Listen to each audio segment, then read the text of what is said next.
Dust rose in lazy spirals above the tracks, caught in the shimmer of late afternoon heat. The air was still, the kind of stillness that made a man listen for what wasn't there. A train whistle, a coyote's call, even the sigh of wind through dry grass. But there was only her, sitting alone on the splintered bench at the edge of the rail platform, a battered carpetbag at her feet and a faded parasol lying uselessly in the dirt beside her. She hadn't moved for hours. Folks in town had noticed, of course. They always did. A stranger staying in one spot too long made people curious or nervous. The cowboy had seen her every day that week, always at the same time, always in the same spot. She didn't talk to anyone, didn't go into the saloon for water, didn't ask after the stagecoach or the train schedule. She just sat, watching the horizon where the tracks cut west like a scar across the prairie. By the 6th day, his curiosity finally got the better of him. He stepped down from his horse slowly, boots sinking into the sun-baked earth with a muted crunch. His shadow stretched long beside him, merging with the bench where she sat. "You waitin' on someone?" he asked, voice steady but low, like a man testing the air for trouble. She didn't look at him right away, just blinked at the horizon, lips dry and pale. When she finally turned, her eyes were wrong somehow, not wild, not desperate, just tired in a way he didn't like. "Who are you here for?" he asked again, but she didn't answer. The tracks had been there longer than most of the town. They cut through the landscape like the world was being split open, the iron rails promising progress but carrying ghosts with every whistle that screamed through the night. The cowboy's name was Eli Calder. He wasn't the kind to meddle in other folks' business. He'd learned the hard way that questions got a man in trouble faster than bullets. But every day as he rode in for supplies, he'd seen her sitting there like a monument, unchanging, while the world moved on around her. At first, he figured she was waiting for someone coming in on the westbound train. Folks did that all the time. Wives waiting for husbands back from the war, parents waiting for sons they'd sent off too young, drifters waiting for someone who'd promised them a future that never came. But no train stopped that week. No stagecoach came, and still she sat. By the 4th day, whispers had started in town. "She's crazy," someone said over whiskey at the saloon. "She's trouble," muttered the shopkeep, watching her through dusty windows. Eli heard it all. He just didn't join in. Something about her didn't sit right, not in the way folks meant. She didn't have that look of someone gone mad, and she didn't carry herself like a woman up to no good. She just looked left behind. That evening, after the sun had slipped low and painted the sky in burnt oranges and purples, Eli saw her still sitting there. He'd meant to ride home, put up the horse, and forget about her like everyone else. But instead, he found himself tethering his gelding to the post by the platform. "You been sittin' here long?" he asked, voice careful, like he was talking to a skittish colt. She didn't flinch, but her fingers tightened slightly on the handle of her carpetbag. 6 days, she said softly. Her voice was dry as the land itself. Eli let the words hang in the air. 6 days. Alone. In the heat. Waiting for what? "You got someone comin'?" he asked. A faint smile flickered across her face, though it didn't reach her eyes. "He said he'd find me." "Who?" The question made her pause. She glanced down at the bag at her feet, as if the answer was buried inside it. "Someone who promised," she whispered. Night came quiet in that part of the country. The air cooled fast, and the stars seemed close enough to touch. Eli leaned against the railing of the platform, watching her from the corner of his eye. She hadn't moved, hadn't eaten, and he realized then, she wasn't just waiting. She was holding on to something thin as spider silk. "Townfolk are talkin'," he said finally. "I know. You got family?" "No. Friends." She shook her head. That silence that followed made Eli uneasy. He wasn't the kind of man who collected strays. He'd buried enough people to know better than to get attached to anyone. But the way she sat there, like a ghost tethered to the rails, got under his skin in a way he couldn't shake. When the far-off whistle of the midnight train echoed faintly through the night, Eli half expected her to stand. But she didn't. She just closed her eyes, a single tear catching the moonlight as it slid down her cheek. Back in town, the sheriff had already taken note. Folks didn't like strange women camping out by the tracks. Trouble followed women like that, or so they believed.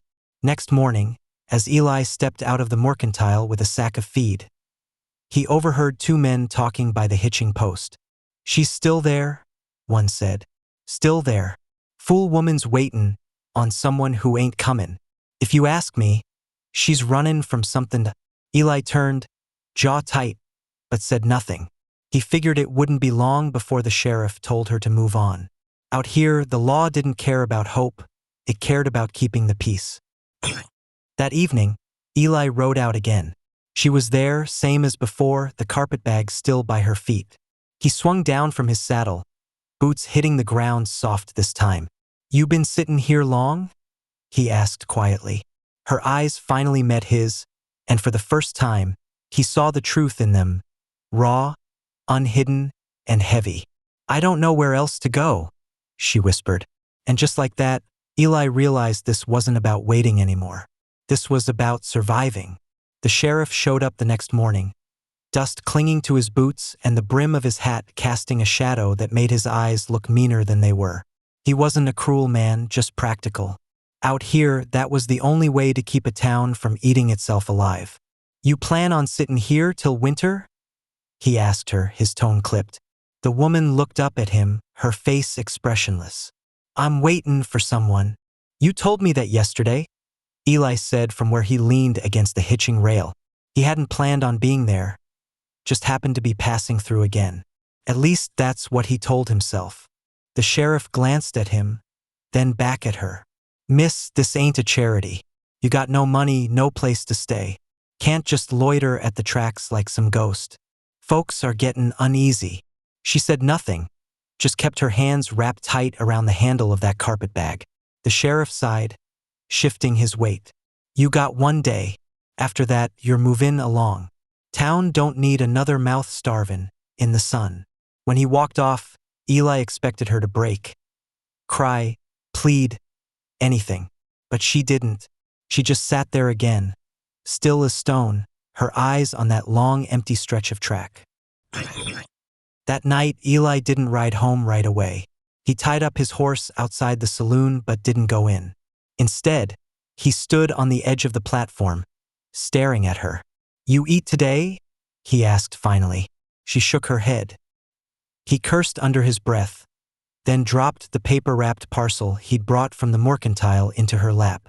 Inside was half a loaf of bread and some jerky. "You think I'm pitiful?" she asked quietly. "No," he said. "You think I'm foolish?" He hesitated. "No."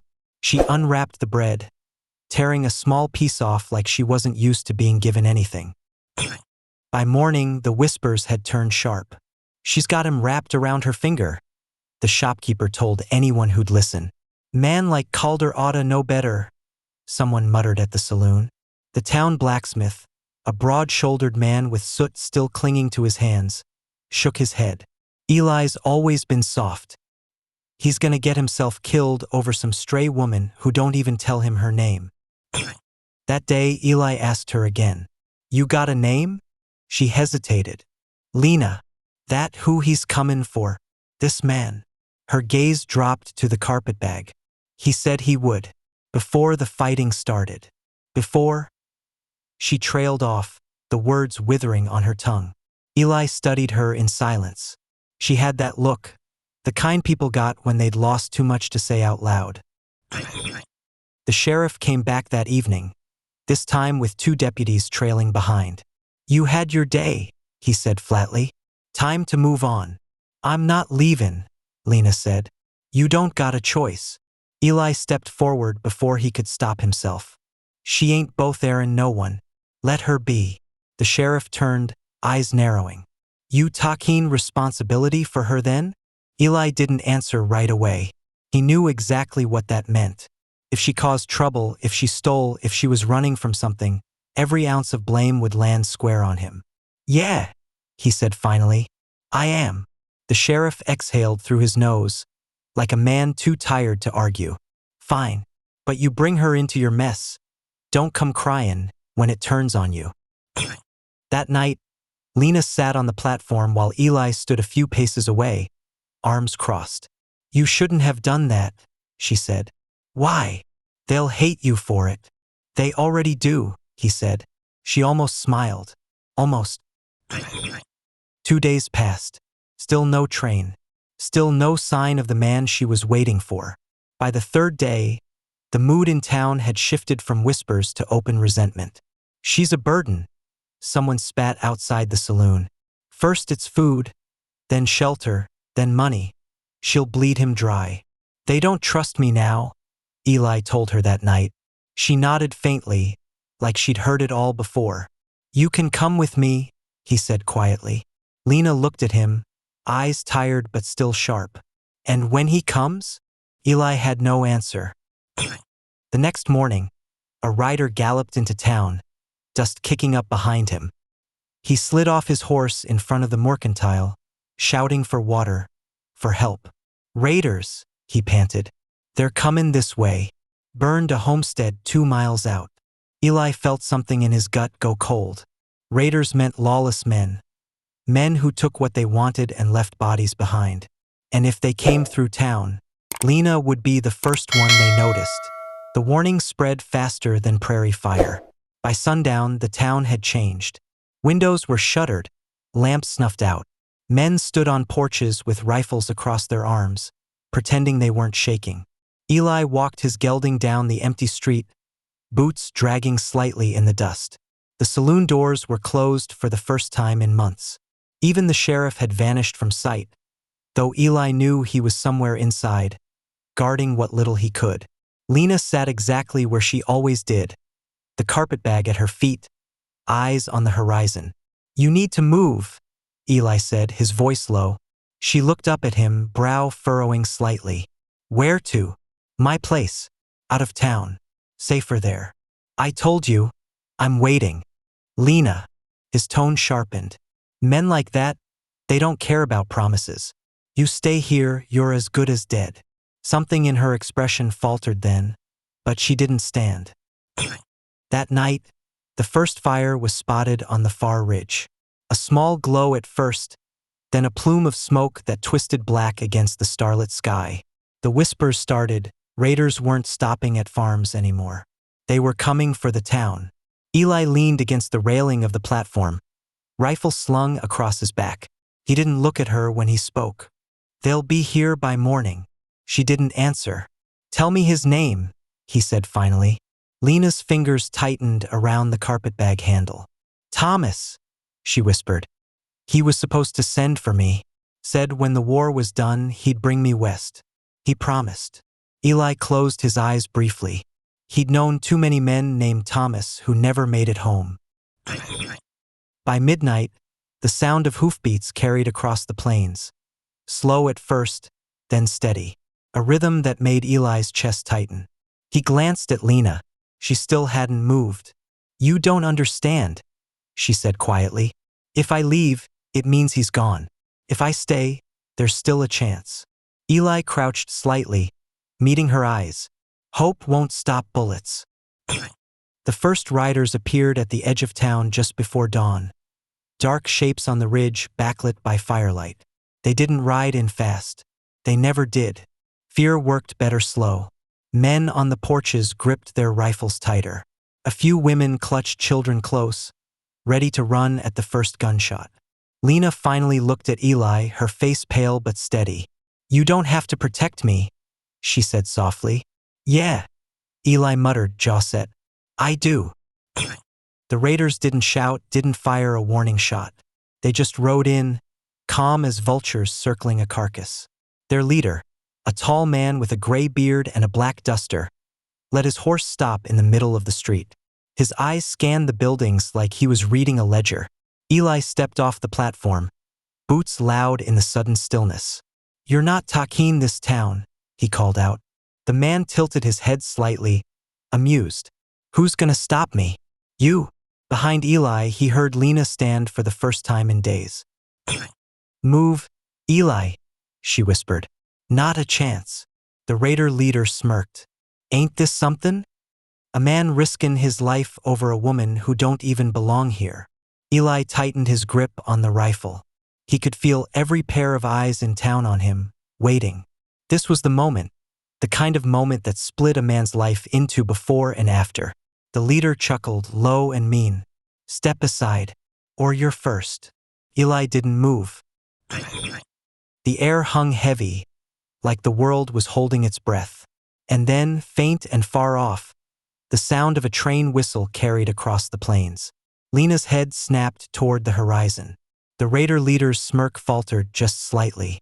Eli's heart slammed in his chest. Whatever happened next, he knew. There was no going back. The whistle came again, closer now, its lonely cry cutting through the stillness like a promise that had finally arrived.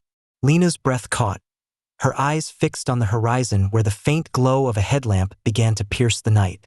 The raider leader glanced toward the tracks, then back at Eli with a thin, mocking grin. Looks like you got yourself a miracle train, cowboy. Too bad it won't save you. Eli kept his rifle steady, his voice low but hard. You want blood, you'll have to take mine first. The man's smirk widened, but he didn't dismount. He knew as well as Eli did, one shot and the whole street would turn to gunfire. Lena stepped forward then, the carpetbag still in her hand. It wasn't much of a gesture, but for the first time in days, she wasn't just waiting. She was choosing. Thomas, she whispered, as if saying his name would summon him from the night. The train roared closer, its wheels screaming on the tracks, sparks flying beneath it. The sight of it seemed to break the spell. A few of the raiders shifted uneasily, glancing between their leader and the platform. Eli risked a glance at Lena. Tears shimmered in her eyes, not from fear, but something deeper. A hope so fragile it looked ready to shatter. Please, she said softly, almost to herself, let it be him. The train screeched to a halt in a cloud of steam and dust. Doors slammed open, voices shouted. A handful of soldiers stepped down first, rifles slung over their shoulders. And then, a man in a worn Union jacket, arm in a sling, stepped off the last car. His eyes swept the platform, confused at first, until they found her. Lena, he called, voice cracking. Her carpetbag fell from her hand. Thomas limped toward her, disbelief etched across his face. God, Lena, you're still here. She reached for him like she'd been holding her breath for years. Eli felt something inside him ease just a fraction, but his rifle stayed steady. The raiders weren't gone yet. The leader spat in the dirt, glaring at the soldiers who'd just stepped off the train. Ain't worth it, he muttered finally, jerking his chin to his men. One by one, the raiders turned their horses, retreating as quietly as they'd arrived. Eli didn't lower his rifle until they were nothing but shadows on the ridge again. When he finally turned back, Lena and Thomas were holding each other, tears streaming down their faces. He watched them for a long moment, then turned and walked away. He didn't need to hear their thanks. He'd done what he'd done.